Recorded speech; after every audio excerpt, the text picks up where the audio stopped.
Welcome to Women Talking About AI. Today we're talking about the AI bubble because there have been several articles or reports that have come out recently, just this week or last week, that Jessica and I have been reading and thinking about and talking about. In particular, Goldman Sachs just published a report asking what $1 trillion problem will AI solve, because they can't seem to find one. Meanwhile, Dario Amodei, who is the CEO of Anthropic, the company that makes Claude, wrote a 40-page essay. I was reading it and I got to like the first section and I was like, oh, I thought it was almost over. No, it's long. No. Section 1 is like 10 pages alone. And section 1 also is like the intro, and then part 1 is called I'm Sorry, Dave, which I love because of the movie 2001: A Space Odyssey. Did you ever see that, by the way? I did, but I don't remember. I feel like I watched it in the beginning of all of our AI fever. I'd watched it maybe 2 months ago for the first time, and I wish I could have just fast forwarded it through all the monkeys. But anyway, so he has this new essay out about AI risk and how they are so severe that we need to treat them like the single most serious national security threat we've faced in a century or possibly ever.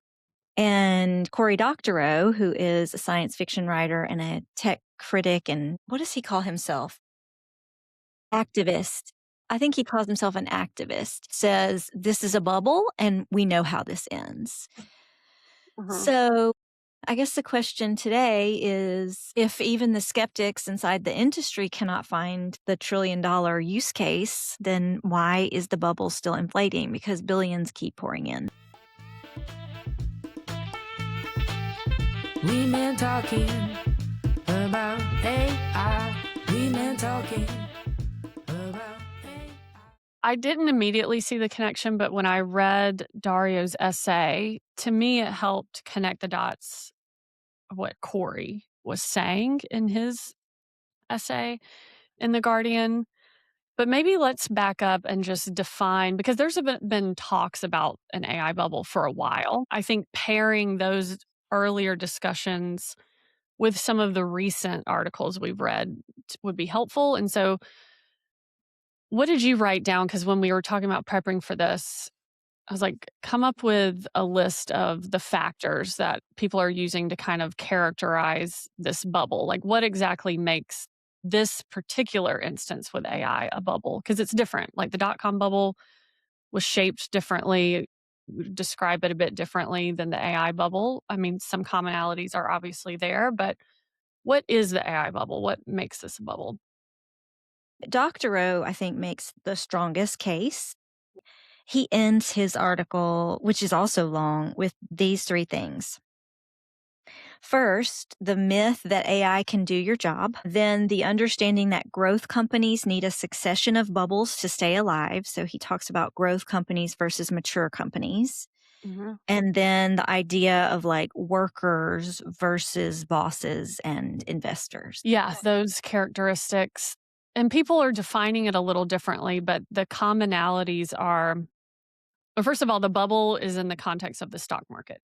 That's what we mean when we are specifically talking about a bubble. And when the dot-com bubble burst, we saw the stock market crashed. It went, I mean, maybe crash is a strong word, but people lost a lot of money. And over 1.3 trillion, 1.6 trillion have been invested in the AI bubble, either by venture capital, and then everyday people are buying stocks in NVIDIA and Meta and Amazon and Google. And so it's not just venture capital firms.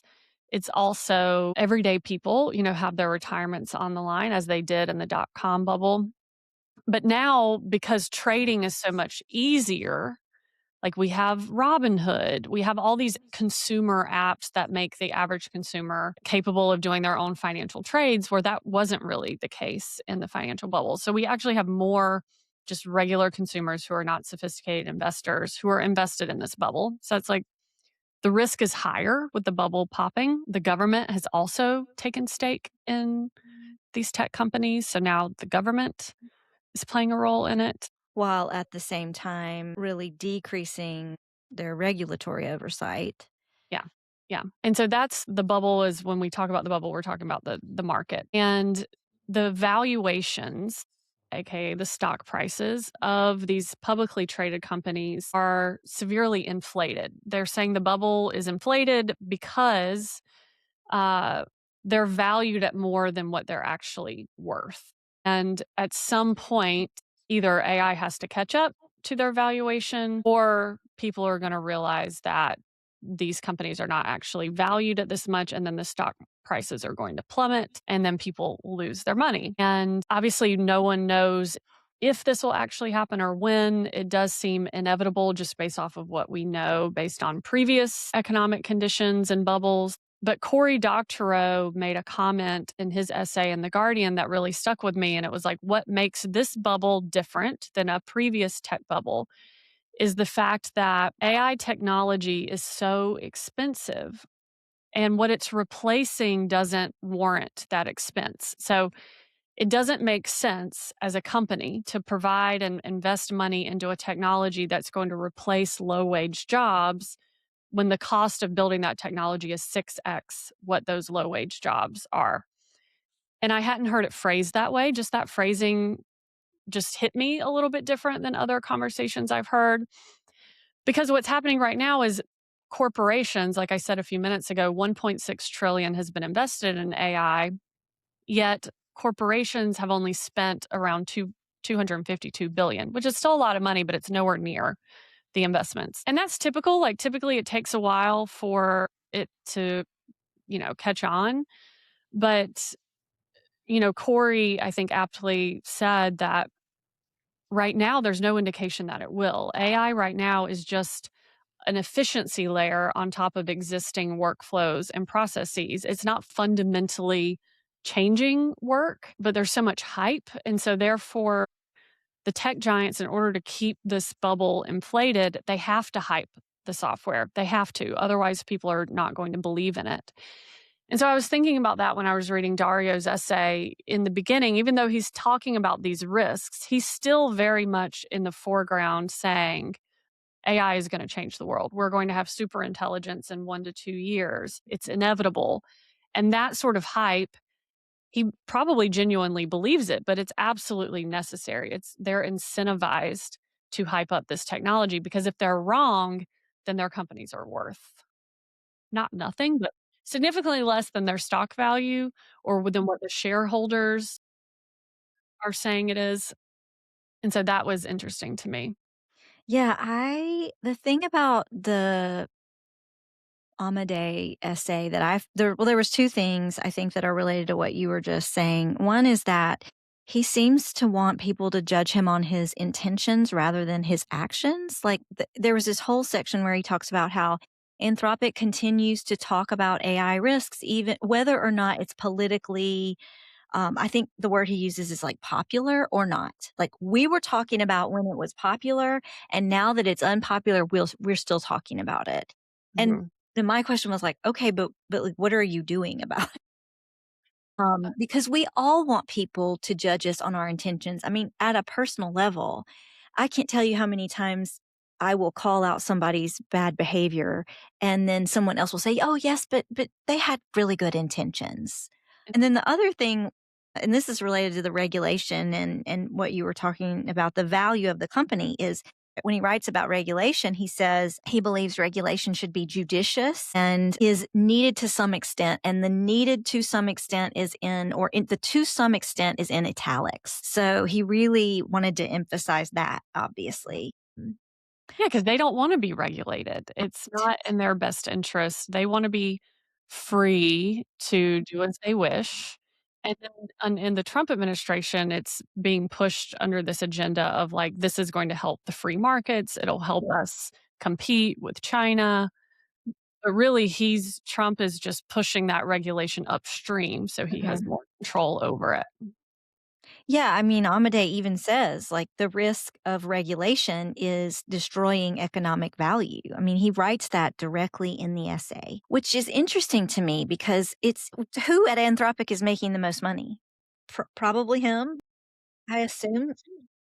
I would be embarrassed to talk. I don't know. I feel like I just would never, well, let's not get into what I would do or not do. I'm never going to be a CEO. I don't want to be a CEO of a tech company, but just felt like really like, oh, don't be sure not to regulate us because it might destroy our economic value.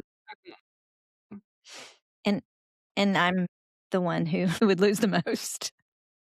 Yeah, he's the one that would lose the most. And not only that, but because now there is a bubble, it's like no one wants to be responsible for popping it. That's for sure. Like it would take down Trump's whole, pedestal that he stands on around the economy. So yeah, now it's like everyone is just invested in inflating the bubble even more. So they're all trying to one up each other with the next release of a different model or marketing packaging.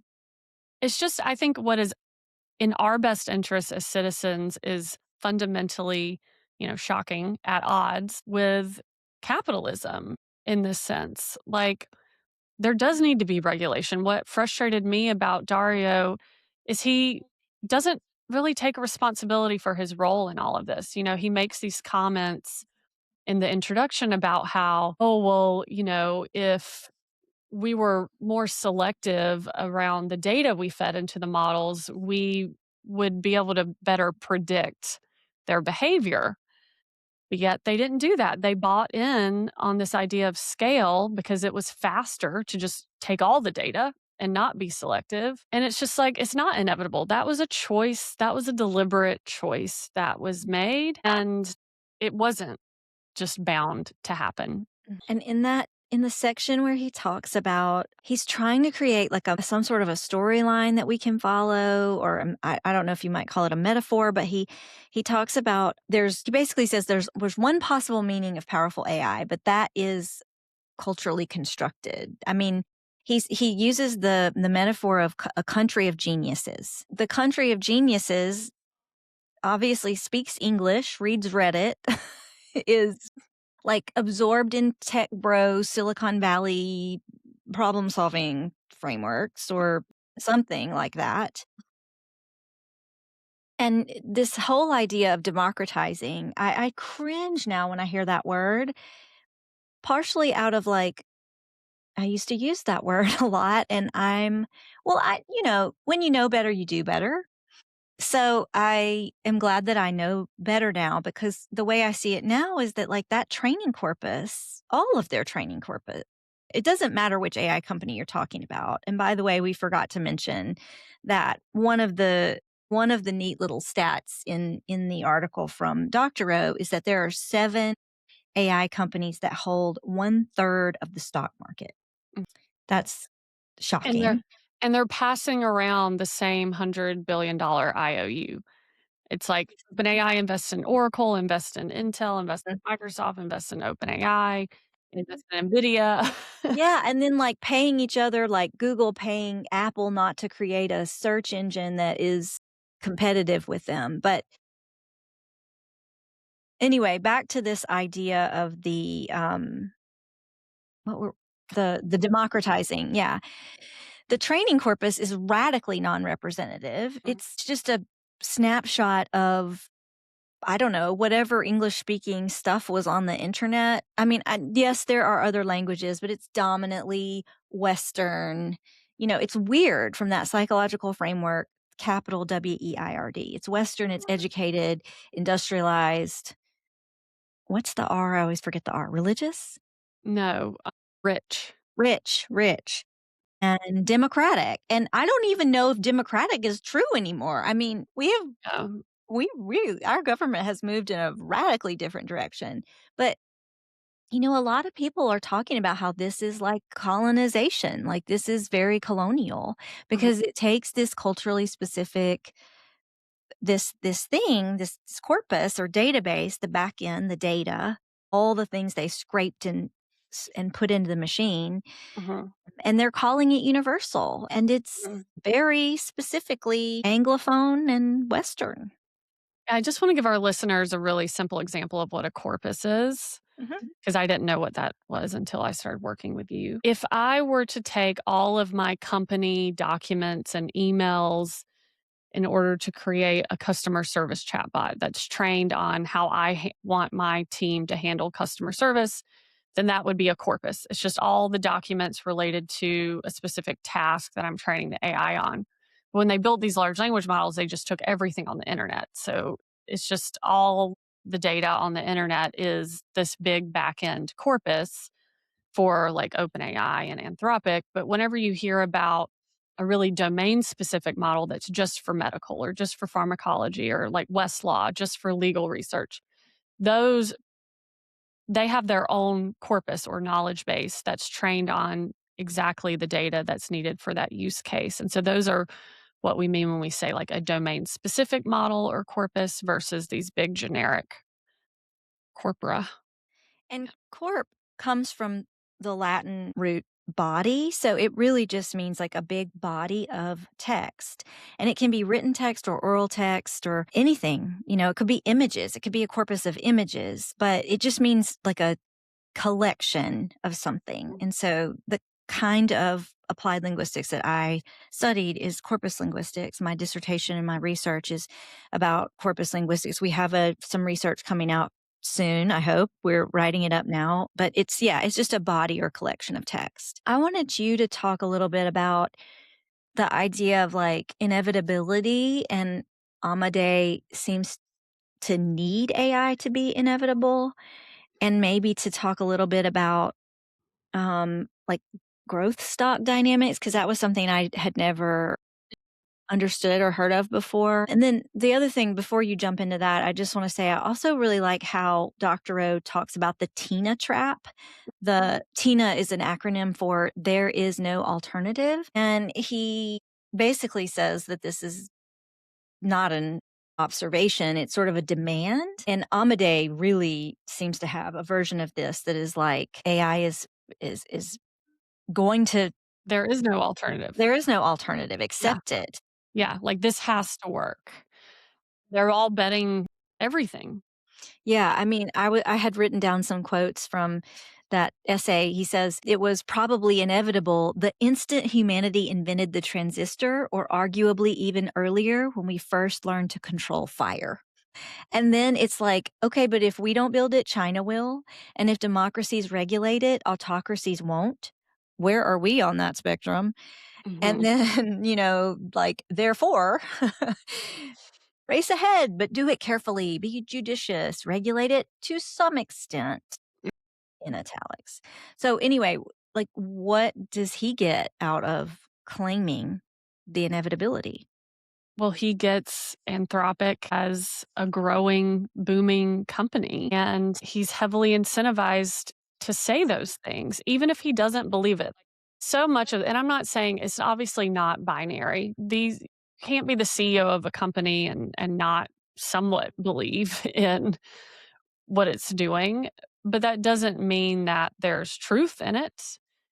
And it's really gotten me to start just kind of really thinking about these predictions and who benefits from these predictions, not even coming true, but from everyone believing in them. Like if we all believe it and keep putting our money into the market and using these products because we believe that someday it's going to deliver, then that's enough. Even if that day doesn't come for 10 years, if we're all acting like it will.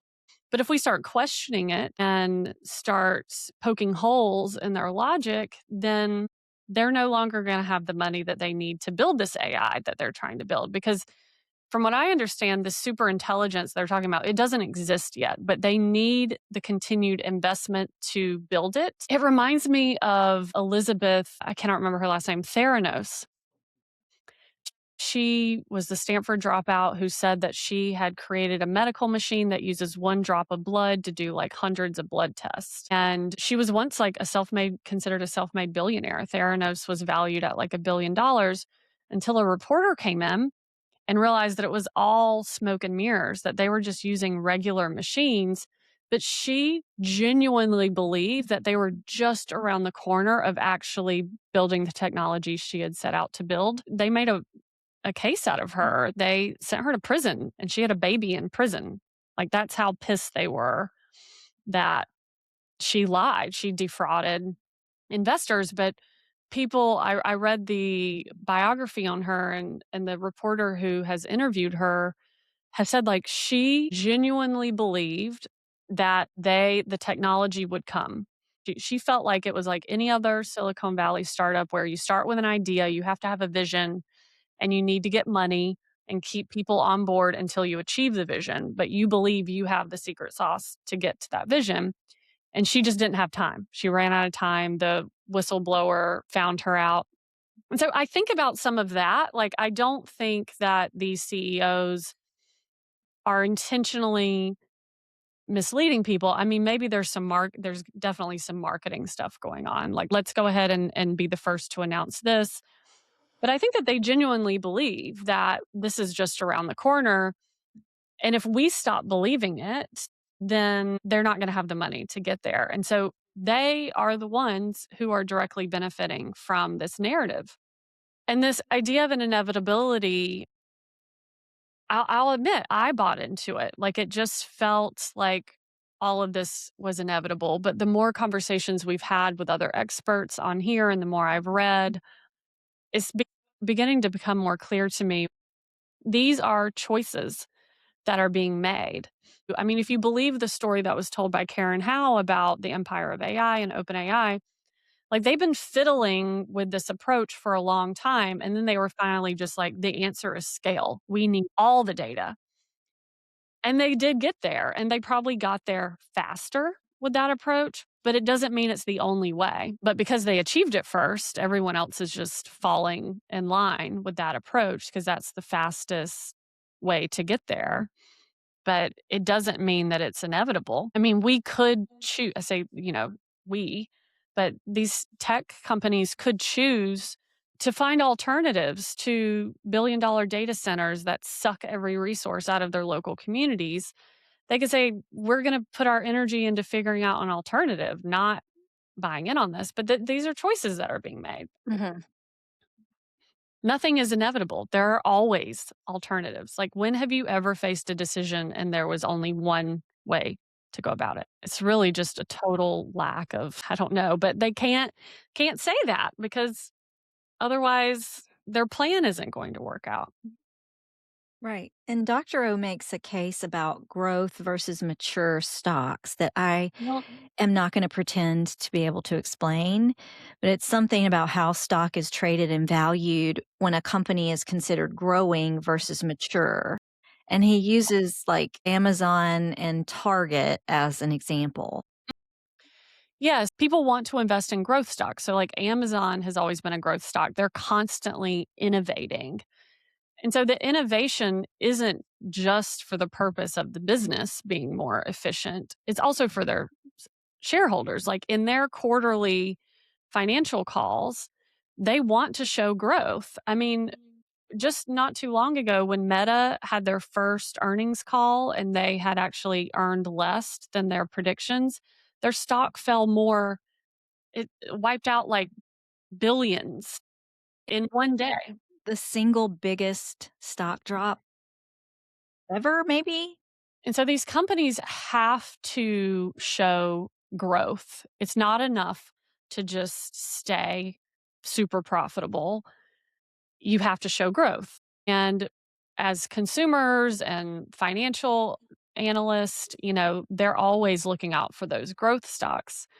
And so when a company stops growing, it loses its value because people are not going to be putting as much money there. I mean, Nvidia is an interesting example of that. Like, Nvidia wasn't on anyone's radar until their chips started being used for AI. Now it's a growth stock. It was not before. So if you have a growth stock company competing with a non-growth stock company that's just maintaining their valuation, which is still good, by the way. Like, I mean, I would be happy if I was producing 2 billion in profits every year and that was just it. I wasn't incrementally adding 10% every year, but it's just not enough in late stage capitalism. You have to have growth. And that was kind of the big argument in that book, Sacred Economics, was like, that is the root of all of this. The expectation that money is going to continue, that $1 is now going to be worth $1.50. Like, this idea that growth has to be there. is a sign of capitalism. And then when you get to late stage capitalism, like we're in, it's really problematic because now weird things have to happen for that growth to come to fruition. Like at Mhm. some point, you can't grow anymore. Like unless you just start taking over entirely new industries, that's how you get monopolies or doing backdoor deals to prevent someone from competing with you so they're not eating into your margins or eating up all the competitors. Or like Meta, they went all in on the metaverse, which was a huge failure, and virtual reality. And now they're pivoting to focus on AI because that wasn't giving them the growth that they needed to sustain their position as one of the tech giants with a growth stock. Yeah, and in shitification, Doctorow talks about monopsonies, which I'd never heard of before, but is a company that has not only controlling all the buyers, but also all the sellers. So Amazon, well, and Facebook. I mean, with Yeah. ads and stuff, that's a big part of the enshittification too. He has a new book. Well, his new book is about centaurs, reverse centaurs, but then he is Mhm. already starting his next book, which is gonna be about the de-Americanization of the internet or something. So I'm really excited to see what he's coming out with. I thought the reverse centaur thing was interesting. Yes. Could you feel like you could explain that? Like, I'll say what an example of a centaur is. A centaur is when a human is able to leverage technology for themselves to benefit Mhm. themselves to do better. So, like me using a car instead of a horse is going to benefit me. So that's like leveraging automobile technology is like what a centaur would do. And then a reverse centaur is basically where the technology controls you. You become the accessory to the technology, where it's not about benefiting you, it's about benefiting the owner of the technology. So, the term centaur comes from automation theory, and it is, as you said, when a machine makes a human more powerful. So, it's like a human brain and a machine body. That's a good Mhm, example or a good, like, generic way to define it. And another example is like using spell check while you're writing. You're still the writer, but the machine is catching your typos. So, the mhm, machine is serving you. But mhm, if you flip that, a reverse centaur is when you become the machine's human appendage. And so the machine is essentially using you. You're not driving, you're being driven. The machine's mhm, making the decision, setting the pace, and you're just like, the squishy biological parts that it still needs because technology hasn't figured out how to replace you yet. Like robotically, you can't be mhm, replaced. mhm. You need to be a meat sack for a machine. Yeah.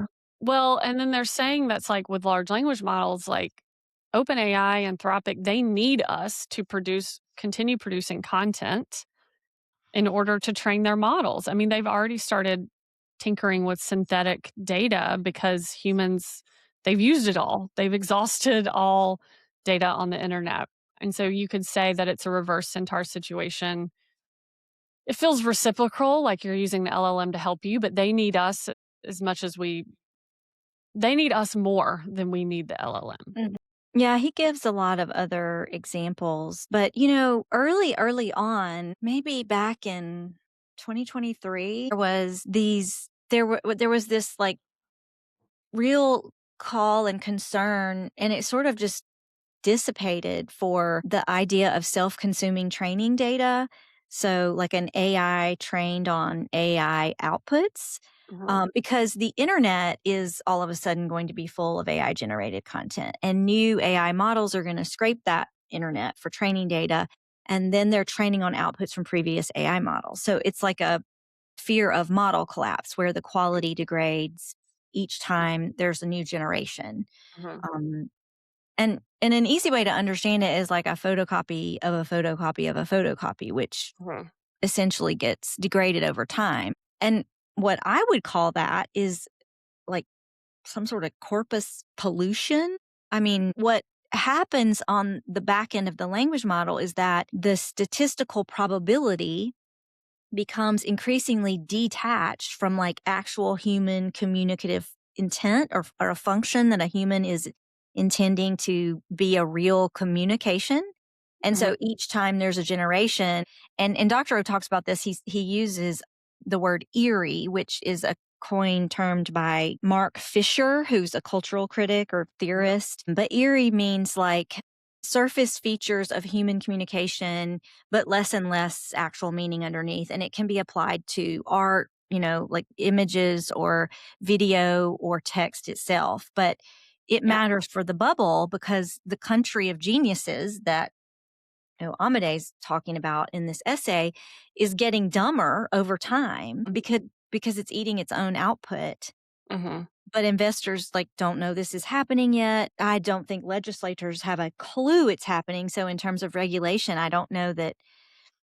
But I'm just thinking about just our one little experience and our one little startup. We could not get investors to understand that we weren't training a model. We couldn't get them to understand even really what a wrapper was or how we were using this technology. And I have seen stuff that legislators say or ask that is just clearly they need somebody to come in and explain to them what is actually going on because they're not even asking the right questions.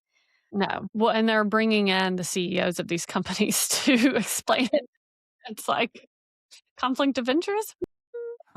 And then Amadei, in this essay, he talks about how AI is now writing much of the code in Anthropic. So No. it's already substantially accelerating the pace of progress in the next generation of AI systems with code that is produced by AI. So that feedback loop is gathering steam month over month. And it's believable that he could have a company where the current generation of AI autonomously builds the next. And he even presents this as why AI is so inevitable and why this powerful ability is so close. Mhm. Because if you're not familiar with the Arubaru, do you Arubaru? know what that is? The No. snake. I don't know if I'm pronouncing it right. The word, it looks like Ouroboros. I Oh, don't it's know. like the snake eating its tail? The snake eating its tail. Mhm. Yeah. So each generation building the next generation faster, and each generation trained on increasingly AI polluted data or a polluted corpus, or at least degraded. And then the business model is requiring all this racing ahead without careful testing. Mm. What breaks? And we're the guinea pigs. Like, Sam Altman publicly was like, "We have to push stuff to the public earlier to get their take on Hmm. it." Like, when he Hmm. released Sora 2 and people were so pissed, Hmm. like, well, his whole philosophy is you just get it out there as quickly as possible, and you use the users are guinea pigs. Yeah. And he also writes about how the coders at Anthropic are all, he doesn't say they're reverse centaurs, but if we put together Doctorow and Amodei's, those two writings, essentially the coders at Anthropic are already reverse centaurs because they're just there to check the AI written code, which contains all these subtle errors that are really hard to spot. And then, meanwhile, the next generation of AI is outpacing itself. Yeah, it's even hard to talk about, but um, that's something that Doctorow talks about in terms of, he uses a good example, and this goes back to your point about kind of the value of it. It's more expensive than what it's replacing. He talks about how radiology is an area of, It's a promising area because it's being pitched as, like, it's more accurate, it'll catch more things, but I don't remember what his argument was, but he put forth an interesting argument about that. yeah. So his argument is that, let's say you have a tech company that pitches to, a a group. If they have 10 radiologists, they can cut back to one radiologist using the AI to replace those 9. And instead of having a $20 million, whatever they pay radiologists, let's say they were paying 20 million to have 10, pay 10 billion to have one plus this advanced AI system. So they're saving $10 million. Mhm. And then the human in the loop is that one doctor that's left. But really, that doctor is just she is the reverse centaur. And when push comes to shove, it's their license on the line because the AI doesn't have a license. It doesn't have a medical degree. It doesn't That was have great. no accountability. The human, somebody has to be accountable, and it's that one human. Yes, that was the thing that stood out to me, and I had totally forgotten, is like these salespeople are gonna come in and tell you that AI can do the jobs of all these people, and they're gonna buy it because it's good for their bottom line. And then as the employee, it's gonna be pitched to you as this great thing, like we're gonna be catching more, in this case of radiology, more tumors, more people are gonna live, but you're actually agreeing to take the fall for when it will inevitably be wrong and you don't catch it. Yes. Um, And meanwhile, you are overworked and you are a reverse centaur. If you're the one left, and now you're you're just stressed doing the out. worst parts of your job. You're making mistakes and you're getting blamed for it if you don't catch your own mistakes or the mistakes of a machine. Yeah. So the product, the service, the quality goes down. Customers have worse experiences. Mhm. Companies need to cut costs more when they start firing more workers, and then Mhm. quality degrades further. And so it's like everything becomes enshittified the more tech is embedded into it. Our Mhm. healthcare system is already a garbage fire. And I now work in a nonprofit that has a healthcare arm, and it's like I get all these marketing emails about embedding tech into, your care facility, and it's like, at what cost? Because eventually nothing works. Nobody knows how to fix it because you fired everybody who understood the system.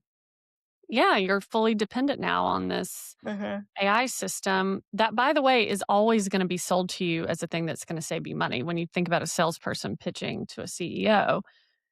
And so what CEO doesn't wanna hear that? It's what they wanna hear. Mhm. And yeah, it's concerning. The AI bubble version of that, or any tech bubble, I would say. I've been trying to say tech in my writing about this, my public facing writing, because I don't want it to always be about AI or Gen AI. I mean, really, we're just talking about tech. This was a Mhm. problem before AI ever came on the scene. But the bubble version is you need a growth story to maintain a stock price. Mhm. So people invest, so you ask for and you get billions invested in AI from venture capital and, as you pointed out, from everyday people who now have access to these apps that, Yeah, because you know they wanna be part of a growth stop. You log into Robinhood, and it's like the top mover today is NVIDIA. If you had put $10 in 4 months ago, it would be $70. So people will jump ship from a stock that's not growing anymore, and these Mhm, CEOs know that, and so they are heavily incentivized to come up with these narratives and shape them even if they're not true, 50% true, or there's a long horizon instead of a short mhm. one. Like, they're directly incentivized to do all of that.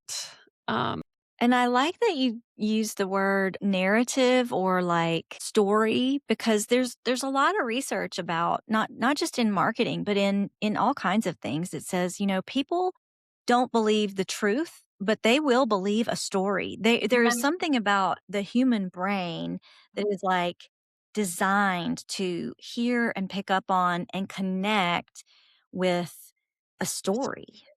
Yeah, I mean, we saw that because 'cause we're going to that AI summit, and they sent out a Substack, and they were talking about the power of narratives and Mhm, storytelling. Like, we are programmed mhm, to latch on to stories, even if they're not true. Like, everyone doesn't have to believe it, just enough to take action, and that's why, like, there's concerns around, like, misinformation with AI. Like, these narratives can easily be shaped now by bad actors who mhm. want to influence people.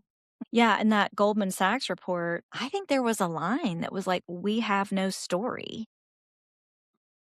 It's something like, "Where the transformative potential of the internet and the smartphones was understood, like, at the onset of it, there isn't a roadmap today." Like, when the internet and when smartphones came on the scene, there was a roadmap, but there isn't one except for sci-fi today. So they're Mhm. basically saying we can't narrate a path from $1 trillion investment to profit. They don't know what that is, and we are not paying what it actually costs. My little $20 contribution that I make to Claude so I can use more tokens every month, it is not even skimming And I never hit my limit. I started using Claude Code the other day, Mhm. and because it was writing all this code, it told me I had 90% maxed out my tokens and that I could pay more, to continue using it, but I didn't want to. I just stopped because it's not worth it to me. And I want to have limits on myself Mhm. because, I am torn. I want to use the tech and I want to investigate it so that I can, well, it benefits me in some cases, Yeah. but, and, and, I don't just want to criticize it from the outside. I need to be in the middle of it. And yeah. Yeah. Well, I mean, John Polito, he talked about that because we were talking about guilt. And he's like, listen, we're teachers. And teachers have to use something if you want to educate people about. So I think about that a lot too, because I still have, I've just become the AI person at my consulting firm. And so when a client has a question about AI, they come to me. And so I still poke around with different programs in order to just be able to understand how things are evolving and what's happening so I can teach others about it. But yeah, I think we both feel that tension, especially the more we have these conversations. I just feel more critical. Yeah, skeptical even. I don't know that critical is a strong enough word. I've been kind of interacting with some people on LinkedIn, in particular Anna Mills, about the word skeptical, and I jokingly, I always coin terms and then I'm like, I can do that because I'm a linguist. But I used the word skepticizing Mm. AI the other day in a LinkedIn post because it's not, critical. I don't know. I think we overlook critical now. We've used critical so much. We say critical AI literacy, or I don't know. I think part of it started happening when we got, this political pushback on things like critical race theory, and that fueled the, Mm. I don't want to go down a rabbit hole, but yeah, coming back to the idea of the narrative, I'm just thinking back to like when, I went to college in 1995. I graduated high school and started college in 1995. And throughout my college days, there wasn't that much of a narrative about the internet. But then quickly thereafter, it became, the story of everyone will shop, everyone will communicate, even now, and especially after the pandemic, and work online instead of going to physical places. And so you saw like brick and mortar businesses shutting down. Malls, retail. Yes, and so the underlying theme was like efficiency, because efficiency meant money. So of course Amazon, put out all the independent booksellers for this reason. With smartphones, it was like, okay, well everybody has a computer in their pocket. They'll use it constantly. So then it was like attention. Attention is money. So first it was efficiency and then it was attention. So what is the theme of AI? Like what's the story behind AI? Is it both? It's efficiency and attention? Yeah, and productivity. Productivity? Like optimization? I don't know. But I think that's what's gonna be hard for defining like a growth narrative if they're going to be convincing to investors. Well, the big economic pull is like if every company now has much healthier profit margins, it's job replacement is Mhm. from an economic perspective, it's like, but then who's going to be buying these things if no one has a job? Mhm. Like, it doesn't fully make sense. Like, what's the point of having less people to produce things when no one's going to be able to buy it because they don't have any income? And throughout Amodei's essay, I mean, he's got sci-fi built into the structure of his essay. Like he starts by talking about Carl Sagan framing AI as like humanity's encounter with aliens, and at one point pretty early in the essay, he says, "When I think about where humanity is now with AI, about where we're on the cusp of, my mind keeps going back to that scene because the question is so apt for our current situation, and I wish we had the aliens answer to guide us." Yeah, I noticed that too. Like, why are we wishing aliens had the answer? Why can't we come up with the answer? Do we need the aliens? I don't know. I've also been watching the pluribus. So, the virus in that comes from another planet. But yeah, then he references like I'm Sorry Dave, which is from 2001 A Space Odyssey. He references Vonnegut and Lovecraft, all of whom are sci-fi writers. I just think sometimes it feels very surreal. Like in the morning when it's quiet and I'm just journaling, sometimes I'll just get stuck on this sense of like, how is this real? Like, not just what's happening in AI, but what's happening when you turn on the news. It just is eerie. It's it's weird. It's like I just sometimes I'm like, or is this just getting older? Is this what all people do as they get older? They just start to see things they didn't see when they were younger and they become much more skeptical and critical. Is this just part of aging and awareness and experience and wisdom? Or are things indeed really fucking weird? I mean, it could be both. I don't know. Mhm.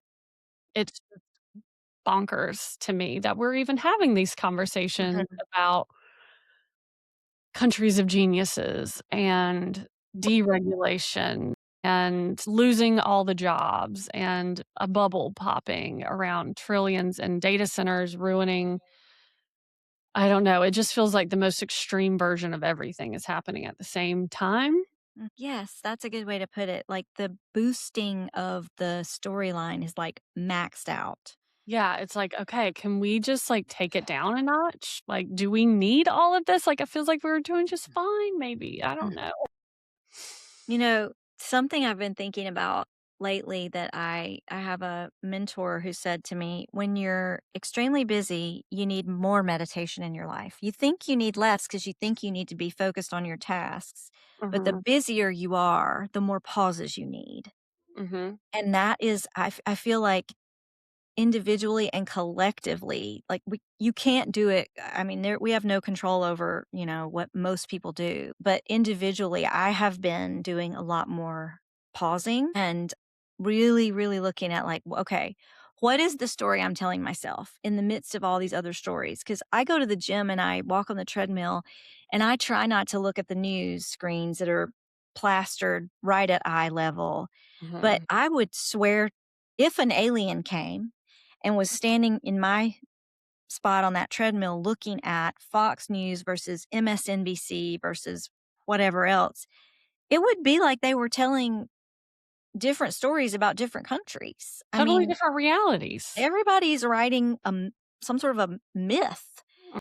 And I was reading Amodei's that essay, and I finished reading it this morning, and it's like the story, this mythology. He's building a mythology because There's mysticism. yes, it's like a text prediction tool. There's no $1 trillion valuation in a text prediction tool. I mean, he's like saying humanity's standing at this threshold. We could cure all these diseases or we could destroy ourselves. And then all of a sudden, he's justifying the investment and the risk and racing ahead despite all the dangers. So Mhm. there's a lot of mythologizing going on. And I think because for this specific invention, there kind of has to be. Like, if you just called it what it was and didn't inflate it with mythology, then it wouldn't be what it is. Yeah. And Cory Mhm. Doctorow is like the opposite. I mean, he explicitly says, look, I'm a storyteller.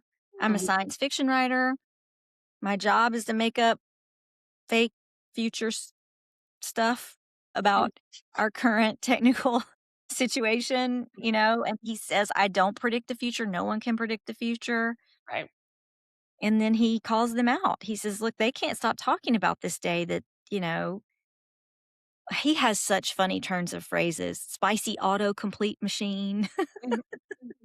will wake up and turn us all into paper clips. He's basically saying that these tech bros mistake their own stories for reality or predictions. And I mean, I think it's true.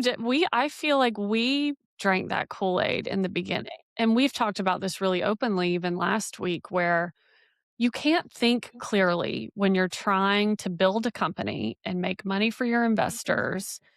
And even if you're not outwardly spinning a narrative, you do have a narrative going on. Like, you have to justify it.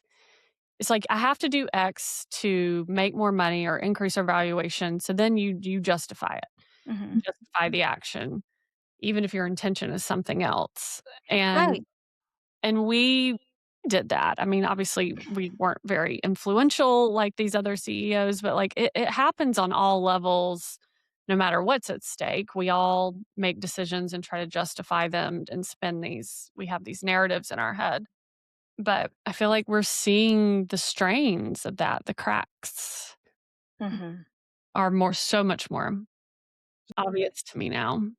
For sure. Yeah, I mean, there's like see the now I can see the competing narratives, whereas I couldn't before. I do think very few people, and maybe this is naive, but I don't think that many people start out their entrepreneurial journey as like, I just want to make as much money as I possibly can.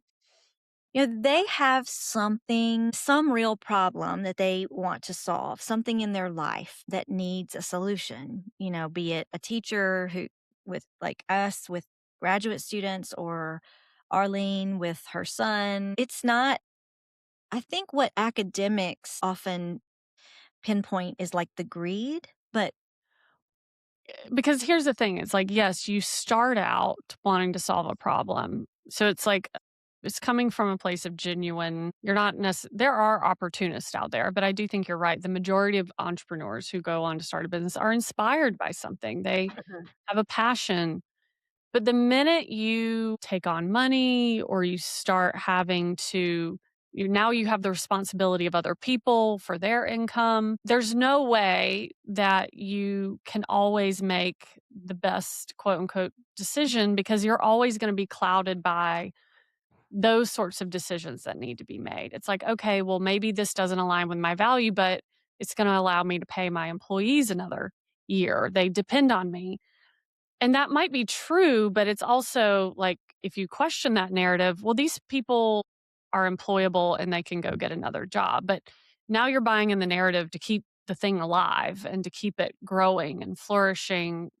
And then your values start to naturally slip. And then power corrupts everyone. And then suddenly, if you do have a really successful company and you have all these doors being open and you're influential, then it's our human condition to want to stay in power. Now, some people obviously will go to much more extremes than others, but I think it's a slippery slope. And this goes back to like intention versus action. Like, no matter how good your intentions are from the beginning, what are you actually doing? Because your actions are what's important. and we actually don't know. It's a bubble. We know bubbles burst. We just don't know when. We don't know how. We don't know exactly what gets like salvaged from the wreckage. And not all bubbles are equal. They don't all leave behind the same like kind of residue. Doctorow talks about WorldCom. WorldCom bubble was a fraud, but then it left behind the fiber optic cable that Mhm. we're still using. But his point about AI was like, if these companies shutter, we're just left with these empty data centers, all this infrastructure that was unnecessary. And so there's seemingly no obvious benefit to us if we lose access to these things. It's like the opposite. Now you've put these programs and systems in place and let people go, and you're actually worse off when the bubble pops than better off. 'Cause it's not just like physical data centers. I think those are a really good example, and I think people can latch onto them because it's something to look at in Mhm, the physical world, but also the digital infrastructure in terms of what this might do to the internet and how mhm. already I just see nothing but AI slop everywhere, everywhere. In every article I read, I'm like, that is the syntactic pattern that I Mhm, noticed 2 weeks ago, and they come and they go. Like, we're not talking about the word delve anymore, and it's not using what was that? The ever evolving landscape. Like, they aren't extruding that anymore, but now everything I see is like, well, the question is not X, it's Oh, Y. it's like, we need to wrap this up. Pit and peach? Mm. I'll start. My peach is I just did this wellness retreat and it was really nice. I went to the mountains with my cousin and one of my good friends, Whitney, and we were supposed to be there for 3 nights, and it was a yoga, like, meditation retreat, and it was on a farm, 85 acres with, like, chickens and goats and ponies, and it was so relaxing. We had the little cottage with a fireplace in it, and we did 4 hours of yoga a day, ate really well. They had a beautiful restaurant overlooking the farm, and it was just nice. Like, I didn't even take my laptop. I barely used my phone. I just felt so energized coming home, and I was like, "I need to do this for myself more often." And it inspired me to, like, bring back in some of my morning, like, I used to do movement in the morning, my sun salutations, and I feel like I hadn't really done that since I moved into this new place. Like, all my little routines are different here, and it just motivated me to start doing those things again. Like, it reminded me of tapping. Whenever you're feeling upset or anxious, you can just tap and, like, bring yourself back into your body instead of your head, and it was just nice. We did have to leave early, which was, I guess, the pit. Yeah, because we had a huge, most of the US got hit by this winter storm, and they were saying we were gonna get 2 inches of ice and lose power, and so we came back early, and thankfully it wasn't bad. I think the just downfall is the kids haven't had school, so it's just everyone's Yeah. cooped up in the house. Anthony and I are trying to work. Kids are bored. It's a lot. Mm-hmm. My peach is that I'm doing a lot of like work with a new-ish therapist, and I've become willing to look at like some patterns in my life that are haven't served me. And one of them, one really negative thing, and I don't want to get too personal here, but you know how people will often say, like, well, if you're in a bad mood, like make a gratitude list or like find something to be grateful for. And then you can kind of pop yourself out of that bed. Well, that makes me crazy. I cannot stand to be told that I just need to be grateful. And it's really been a problem because if I don't have that tool, a lot of times I get into a pity party and I can't get out. And so just recently I've been like trying not to overdo because my word of the year is enough. And so I'm saying no to things and I'm just letting things go that don't need to be done. And I'm just realizing, like, with my new job, it provides a lot of things that I didn't know I needed in my everyday working life that I haven't gotten in 25 years of professional work. It's it's really kind of uncanny how that job came around, and I feel like it was like a gift from the universe. And so I was writing this morning. I do morning pages journaling from The Artist's Way by Julia Cameron. Highly recommend if you haven't done that. And I realized, like, I was writing, like, I'm so grateful for this job. I'm so grateful that I get to work 4 days a week and leave it at work and then have Wednesdays to do the podcast and some research. And I was just genuinely grateful. And I cannot remember a time where I have been that genuinely great. Usually it's like a forced gratitude. I'm just kind of not a nice person in that way, I guess. Maybe I'm making a turn for the better. I see that. Well, speaking of gratitude, we did like a gratitude session in at the Okay. wellness retreat, and I felt immense gratitude when I reflected on just how far we've come in a year. Like, I am so grateful you're still in my life. I mean, talked about how that was one of the saddest things about Moxie. I was afraid that I was going to lose what we have, and how that has turned into this makes me really happy. But also because I didn't know if I would be able to handle the downfall of Moxie. I just remember being very afraid of, because it's like an identity for me of Mhm. like, I never had a failing business. And in my head, it was just like such a failure.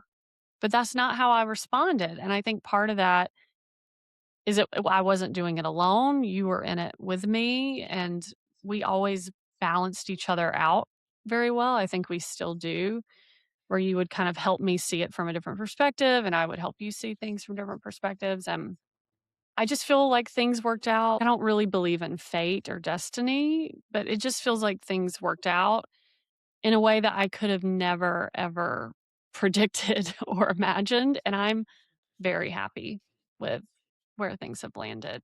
And I don't think if you had told me in the midst of it that this is how it would ended up, I wouldn't have believed that I would have been happy with this. I had to think I had convinced myself of certain things, a narrative. Yeah, same.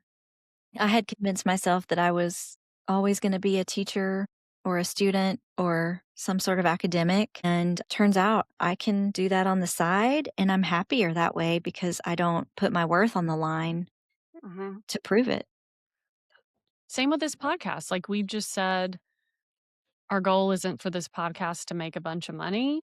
It's just so we can stay connected and still involved in AI in a fun way. You know, the research is great, but it's slow and it's tedious. And we're still doing that at a much, much slower pace. But this gives us an opportunity to just focus on what we like about the work. Regardless of who listens, we enjoy it. And I've never had anything like that where there isn't this pressure, for growth. It's just, this is for us. We men talking about AI. We men talking